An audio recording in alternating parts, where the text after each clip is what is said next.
আশুরা কি? আশুরা আমাদের মনে কি জন্য প্রসিদ্ধ?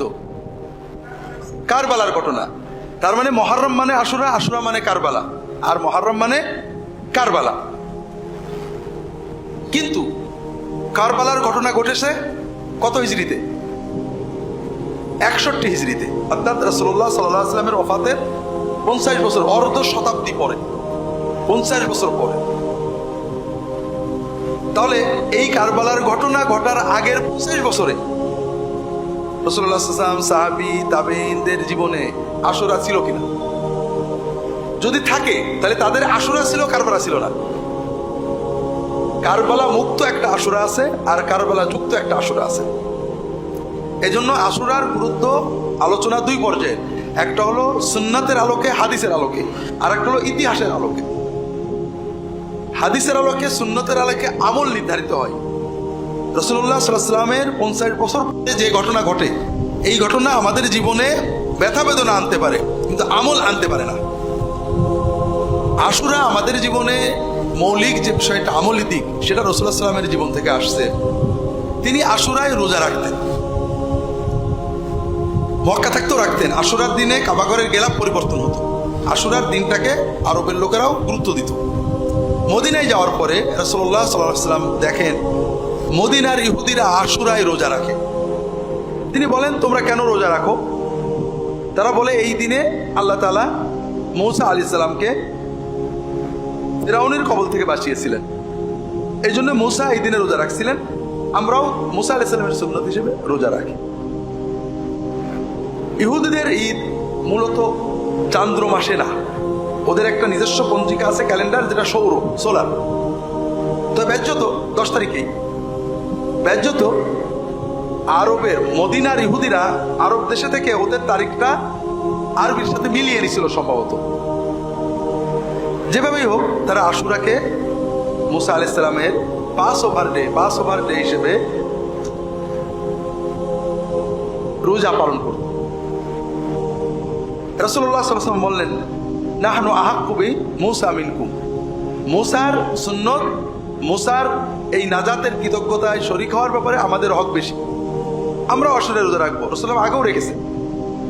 তিনি মুসলমানদের আশুরা রোজা রাখার নির্দেশ দেন। প্রথম বছরে মদিনায় যাওয়ার পরে প্রথম বছরে আশুরা রোজাই ফরজ ছিল। দ্বিতীয় হিজরিতে আল্লাহ তাআলা রমাদানের রোজা ফরজ করে আয়াত নাজিল করেন। তখন রাসূলুল্লাহ সাল্লাল্লাহু আলাইহি ওয়াসাল্লাম বললেন, আশুরা রোজা তোমাদের ঐচ্ছিক, নফল। যদি কেউ আশুরা রোজা রাখে ভালো, না রাখলে গুনাহ নেই, তবে এর সওয়াব অনেক। সেটা কেমন? আল্লাহ রাসূল সাল্লাল্লাহু আলাইহি ওয়াসাল্লাম বলছেন, সাওমু ইয়াউমে আশুরা ইউকাফিরু সানাত আল্লাতী ক্বাবলা। আশুরা রোজা রাখলে পূর্বের 1 বছরের গুনাহ, ভুল ভ্রান্তি আল্লাহ তাআলা ক্ষমা করে দেন। তিনি আশুরায় রোজা রাখতেন, একদিনই রাখতেন। কয়েক বছর পরে সাহাবীরা বলেন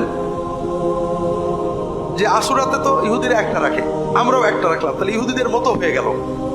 তখন রাসূলুল্লাহ সাল্লাল্লাহু আলাইহি ওয়াসাল্লাম বললেন, লা ইনিশতুল কাবিলা, আমি যদি আগামী বছর বেঁচে থাকি তাহলে এই আশুরার সাথে আগে একদিন অথবা পরে একদিন, 2 দিন রাখবো, একদিন না। আমরা অনেক সময় মনে করি একদিন রোজা রাখা ঠিক না। একদিন রোজা রাখাতে দোষ নেই, শুধু আশুরার রোজা একদিন রাখা উচিত না।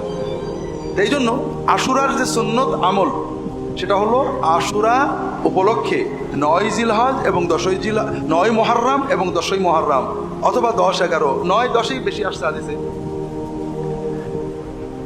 রোজা রাখা, নফল রোজা রাখা, এটা আমরা পালন করার চেষ্টা করব। আল্লাহ তাআলা তৌফিক দান করুন, আমিন।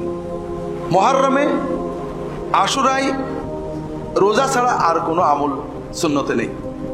আমাদের সমাজে মুহররম উপলক্ষে এবং আশুরা উপলক্ষে নফল নামাজ, বিভিন্ন আমল যা আছে সবগুলোই বানোয়াট বা খুবই দুর্বল, ভিত্তিহীন।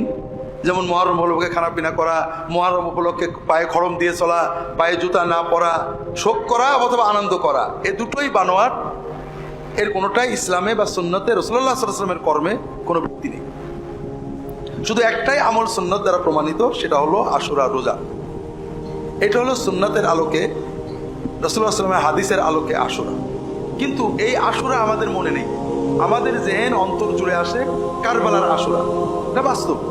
কারবালার মাঠে রাসূলুল্লাহ সাল্লাল্লাহু আলাইহি ওয়াসাল্লামের ওয়াফাতের মৃত্যুর মাত্র 50 বছর পরে, মাত্র সেই মুসলমানদেরই, তার উম্মতেরই কিছু মানুষ, তার প্রিয়তম নাতি, তার কলিজার টুকরা নাতি হুসাইন ইবনে আলী রাদিয়াল্লাহু তাআলা আনহুমা এবং তার বংশের নিষ্পাপ নিরীহ অসহায় অনেকগুলো মানুষকে হত্যা করে। বিষয়টা খুবই জটিল যে রাসূলুল্লাহ সাল্লাল্লাহু আলাইহি ওয়াসাল্লামের প্রিয়তম নাতি তারই উম্মতের হাতে শহীদ হয়ে যাচ্ছে। এটা কষ্টের ব্যাপার, বেদনার ব্যাপার, এবং এই হত্যাকাণ্ডের ভিতরে দিয়ে উম্মতের ভিতরে চিরস্থায়ী বিভক্তি, মারামারি, ফিতনা সৃষ্টি হয়েছে। যদিও কবির কবিতায় বলে ইসলাম জিন্দা হতা হ্যায় কি জানো, হর কারবালা কে বাদ মে, কারবালার পরে ইসলাম জিন্দা হয়। তবে আমার জানার মধ্যে কারবালার পরে ইসলাম জিন্দা হয়নি। কারবালার পরে ইসলাম জিন্দা হয়নি। কারবালার ঘটনা বেদনা, ব্যথা, কষ্ট, দুঃখ, বিভক্তি দিয়েছে। কারবালার ঘটনায় যারা হত্যাকাণ্ডে শরীক হয়েছে সবাই নিহত হয়েছে, অপমৃত্যু হয়েছে, ধ্বংস হয়েছে, সবই ঠিক আছে, কিন্তু ইসলাম জিন্দা হয়েছে এরকম নজরে পড়ে না। তো যাই হোক, আমরা কারবালার ঘটনা এবং এক্ষেত্রে আমাদের করণীয় সুন্নাতের আলোকে কি হওয়া উচিত সংক্ষেপে বলানোর চেষ্টা করবো ইনশাআল্লাহ।